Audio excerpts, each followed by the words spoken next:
Hey, this is Scott from the Southview Farm. Thought we'd make a little video today on this little John Deere X540 tractor, do a little review. It's a 2007 model, and I bought this tractor, garden tractor, brand new from our local John Deere dealer in Greenup County, Kentucky. I even remember the salesman I bought it off of. His name was Greg Scott. And that was named my uncle, so it's been pretty easy to remember. But I bought this when we lived at our old place. I bought this, and we had, I think we mowed about 3 acres of grass, 2.5, 3 acres, somewhere in there. And I had some little Craftsman and stuff like that, was kind of hand-me-downs that my uncle would give me or my grandfather would give me. And the property was very pretty much a hillside, and they didn't last very long. The Craftsman mowers and stuff like that, the spindles would wear out, or the bearings wear out. I don't think they had any bearings in them, but I remember that last one we had, before I bought this one, the axle had actually broke. But you was always mowing on the side of a hill. And I wanted a good lawn mower that would last, and so I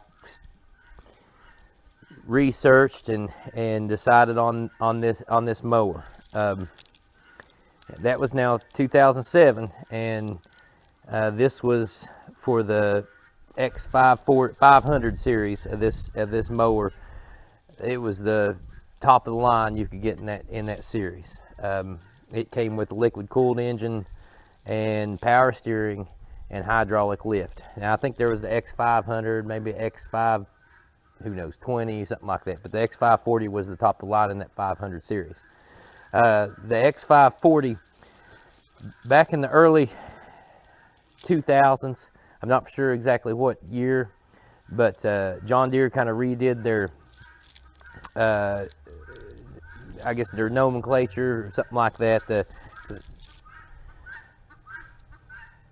guineas are squawking, but they redid the way they classified their tractors.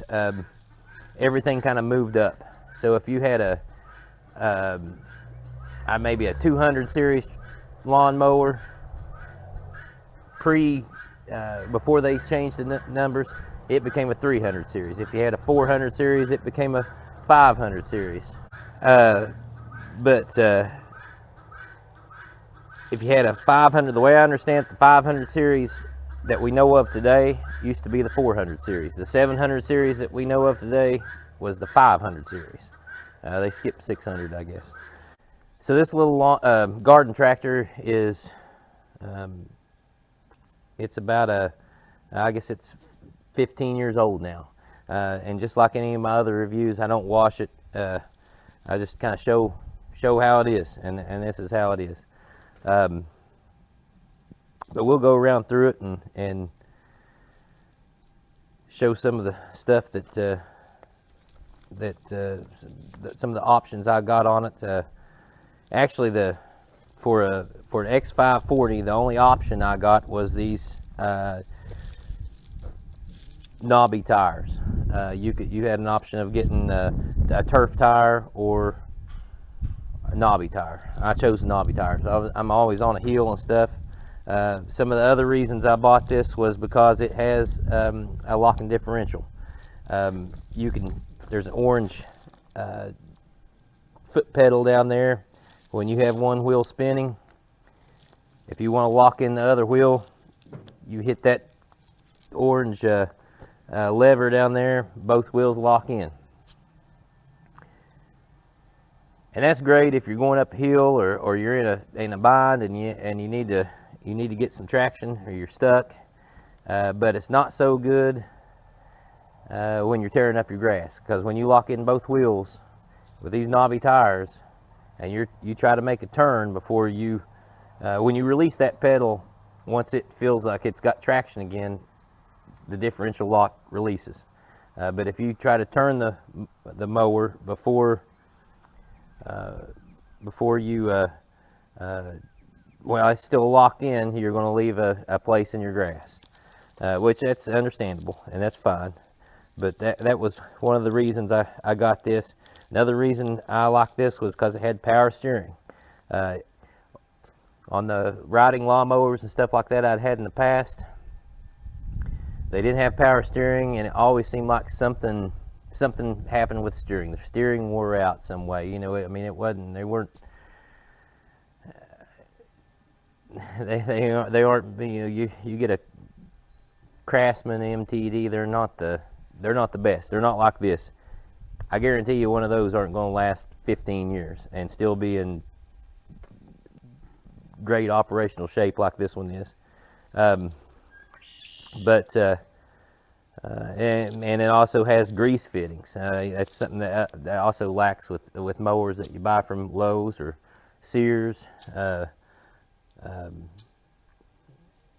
know, you can actually grease the fittings. You can also actually get the parts. Any John Deere, they all, you know, you can always get parts for them. But overall, this is a real good mower, and let me show you some of the stuff it has on here. This is the console. You got your key. You've got your PTO, and you have your cruise control, which I never use that. And you got your parking brake. This is your lift for your mower deck. It works off the hydraulics, and your throttle and your choke. It also has your fuel gauge, your hour meter, and some lights for oil pressure, temperature, and PTO and stuff like that. Your deck leveling, or your deck height, is right here, and it has this little piece that it's hard to get out, but you can pull that out, and it's deck leveling gauge. Now this mower here has I think it's the 54-inch deck on it, and you can get these in a 48, 54, and you might have been able to get them in a 60. I'm not sure. I was looking for a 54 because the shed we had at the time, that's what this would fit through.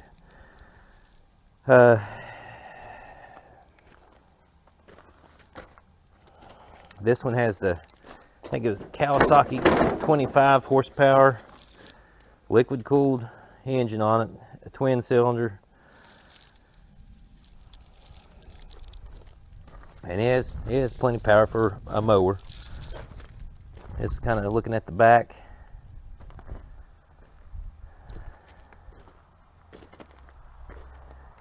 And it's hydrostatic. So basically everything, you know, normal lawnmower, little garden tractor have. Some of the things I've had wrong with it, we can go over that, was the starter. The starter just started acting up, I guess maybe 2 years ago, and I still haven't replaced it. It doesn't want to engage sometimes, and it just keeps getting harder and harder to start. I'm going to have to replace that at some time, but yeah, I mean, I guess you really can't complain. It's 15 years old, so. And then the battery. That's the third battery I put in it. I had to put a battery in it this year, so that's really not too bad either. Over 15 years, and the battery is very expensive. I'll put it that way. It's a large battery. The lights are decent, but one of my boys was mowing grass late at night, and you can see how that one light is a little shinier than the other one. The shinier one is the newer one. He was using the lights, and the lights got hot and actually melted the housing that the lights were in, so we had to replace one of the lights.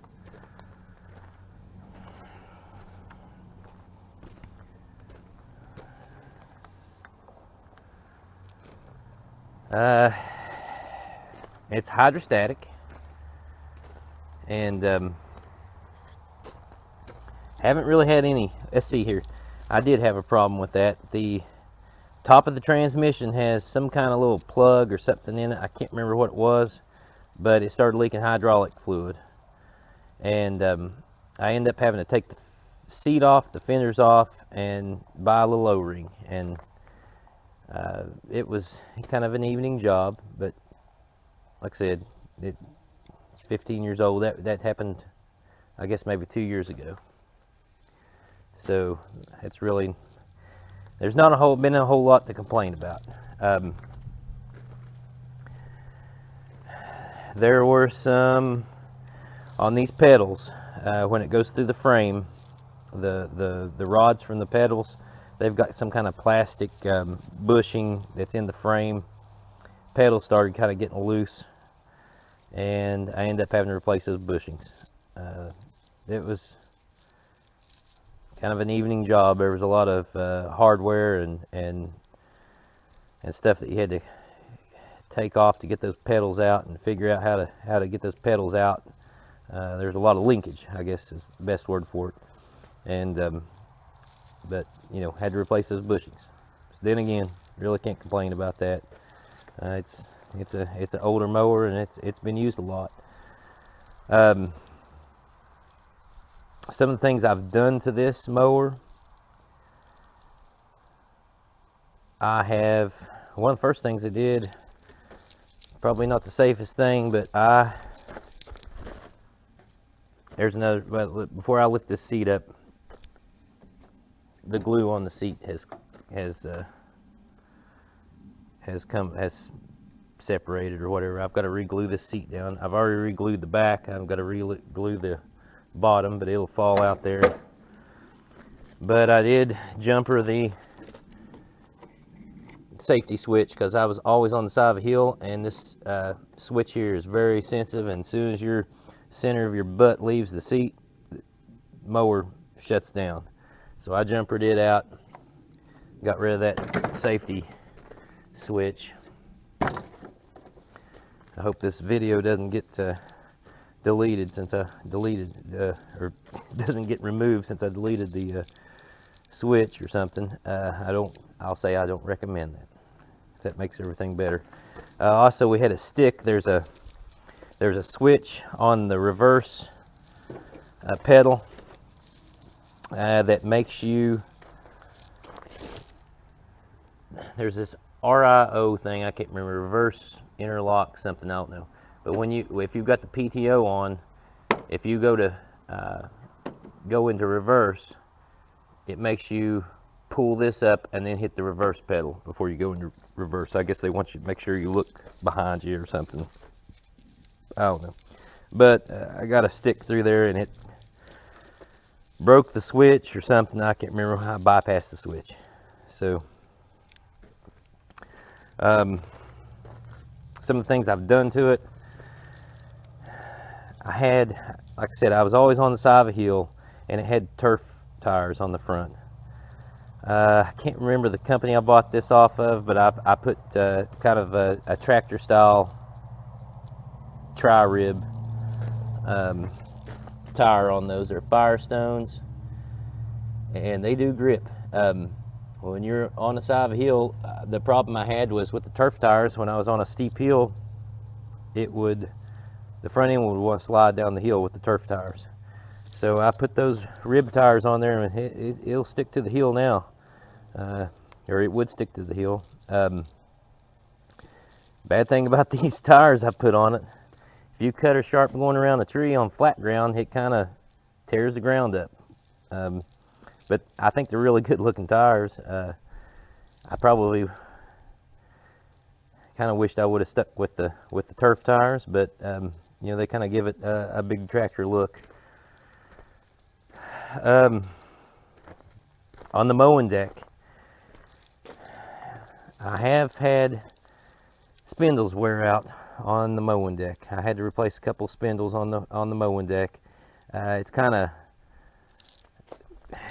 I don't really understand it, because the bearings in the spindles are sealed bearings, and then they've got grease fittings on top of all the spindles. But that grease just goes in between where the shaft is, and the shaft's not really it doesn't go into the bearings because the bearings are sealed. So I really don't understand what the deal is there. I think it would be better if they had put non-sealed bearings, so when you pump grease into the spindles, it gets on the bearings. It's hard to explain without taking all that apart and looking at it, but once you take one apart, you'll see what I'm talking about. There's no way for the grease to get to the bearings anyway. So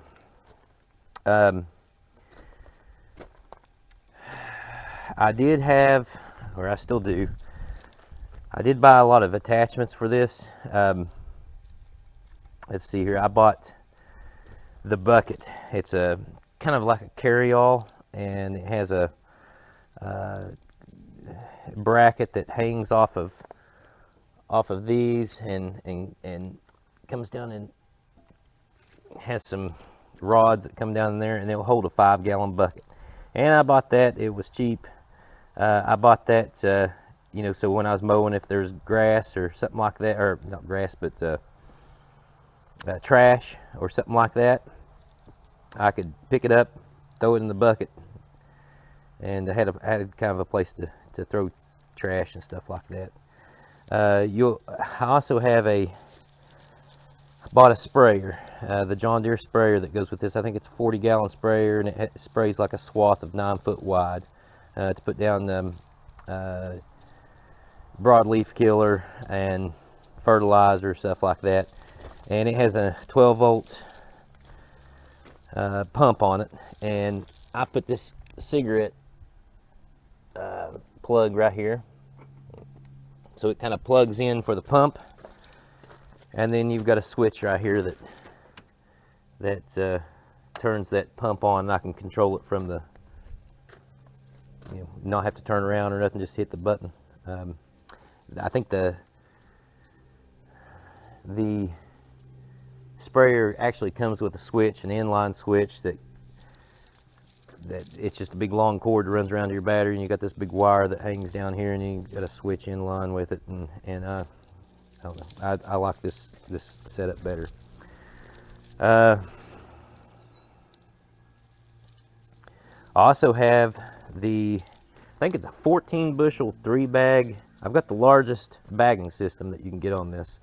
And it's got I think they call it the power flow. It has that's what this pulley right here, it runs the power flow. I think it's called the power flow bagger system, and it you know, it has paddles in it, kind of like a fan and stuff, and it throws the grass up through the chute and into the bags. And that's what all this hardware here is for the hopper, or the frame of the hopper. And it does real good too. One day I'll go through and put the attachments on it. But another thing I did, I think it was 2 years ago, is I loaded these tires. And the way I loaded those tires was I used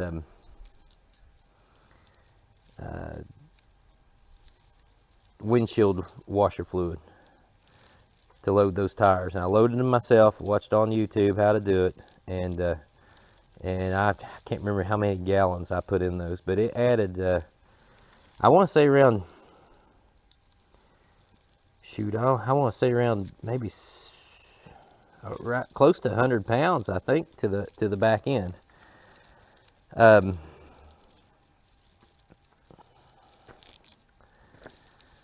But it has a little toolbox, and looks like we've got some old iPhone earbuds and stuff in there, some pliers, a little cup holder. The seat's adjustable. The bad thing about the seat is it'll get dirt in the slide, the railing for the slides, and it's hard to get the seat to move. But I haven't had any. Did have one engine problem with it. It was a carburetor problem, and it just got some dirt in it. I guess through the fuel, and one of the main jets in one of the carburetors, it's got well, no, it's only got one carburetor, 2 cylinders, 1 carburetor, but it's got, I think, 2 jets or something like that that goes in. I can't remember how it is. It goes into each cylinder, and one of the jets got some dirt in it, and I actually took the carburetor off, cleaned it, took those jets out of the carburetor out of it, cleaned those, put it back in, wouldn't start at all. Yeah, when it was dirty, it would start, but it just didn't have no power. It was like it wasn't getting any gas. Took a while to figure out. Actually took it to a friend of mine who works on mowers, and I was like, I don't know what's going on here. Couldn't get any fuel to it, and cleaned the carburetor out, put it all back together, now it won't run at all. Come find out, on these Kawasaki's, the jets are different sizes on each side of the cylinder. I take that back, it would run, but it was like it was running on 1 cylinder, and that's how it was, and didn't have any power. But yeah, if you ever work on one of these, make sure you put the right jets in the right places, because 1 cylinder has a different size jet, main jet on the carburetor. So that was the only really engine problem I've ever had, and half of that problem was self-inflicted. Other than that, I think this is a real good mower if you've got, 2 to 3 acres. Little garden tractor, you can do other stuff with it. If you have flat ground, I think I'd rather have a 0 turn if I'm just mowing grass. But for a little garden tractor, it's hilly and stuff like that, it's hard to get those. I have trouble. Maybe professionals don't, but 0 turns and stuff, getting them on steep hills, they slide and take off with you and scoot. But this thing, it'll stick to a hill. It did what I bought it for. It did the job excellent. I don't use it a whole lot now. Since we bought this farm here, most everything's flat, so I use a 0 turn on it, and I mainly use this actually because it's I'll put a little garden cart behind it, little wagon, and use it to clean stalls out. And you know how a short wheelbase wagon and trailer is. It's a whole lot easier to back that thing with this than it is the side by side or something like that. And that's mainly what its use is now. I'll take it up here to this upper paddock up here and mow with it. But where I lived at before, it served its purpose, and that gets me to where would I buy it again? If I lived at my old place, I was mowing. I'm 1 to 3 acres,